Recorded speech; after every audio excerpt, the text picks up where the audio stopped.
We have some breaking news for you at this point of time. There's been massive protest outside the Indian mission there in Bangladesh.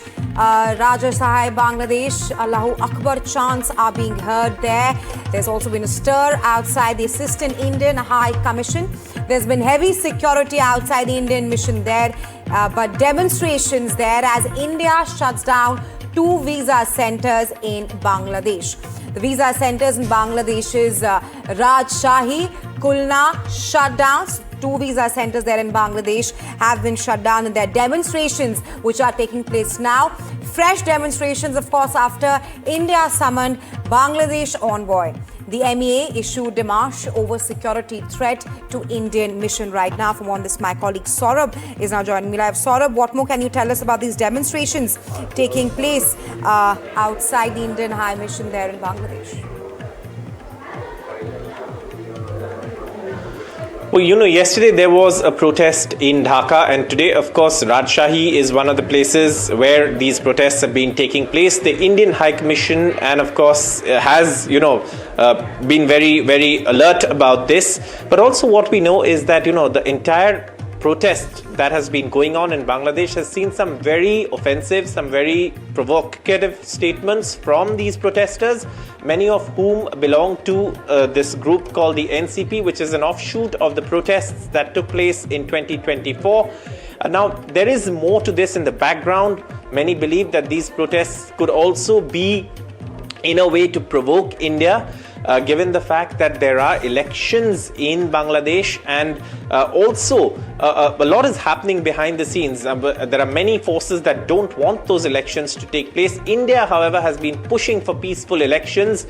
India has said that very much in a statement, but these protests targeting India have intensified in the past few days, and this has happened outside several visa application centers or etc., or even the High Commission. In fact, today also 2 more have been closed. Yesterday the one in Dhaka was closed, and this is part of what's been going on in Bangladesh. And many Bangladesh observers say that this is part of a strategy to create unrest but blame India without any evidence, without any foundation, without any basis, to try and blame that unrest on India.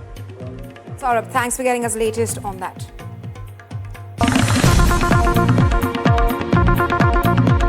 Report on the India-Bangladesh ties in Parliament. The Parliament panel was headed by Shashi Tharoor, and they have now submitted a report. The report says that Pakistan and China's influence in Bangladesh is concerning.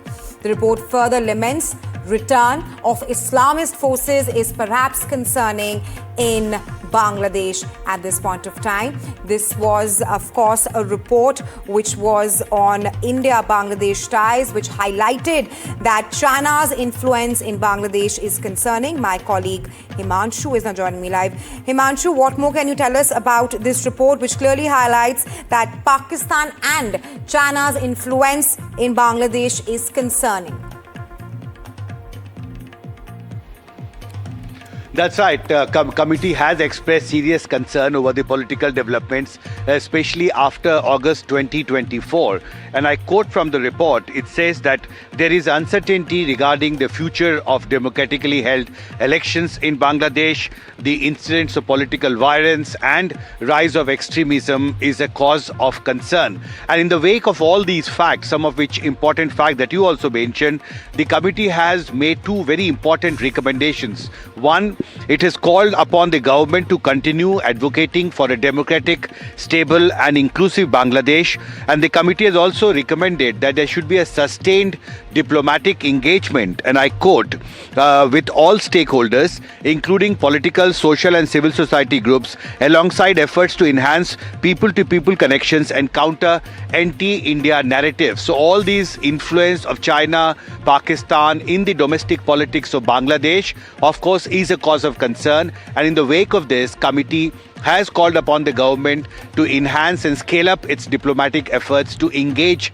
Bangladesh at all levels, at the government-to-government level, people-to-people level, so that the anti-India narrative that is now emerging from Bangladesh can be strongly countered.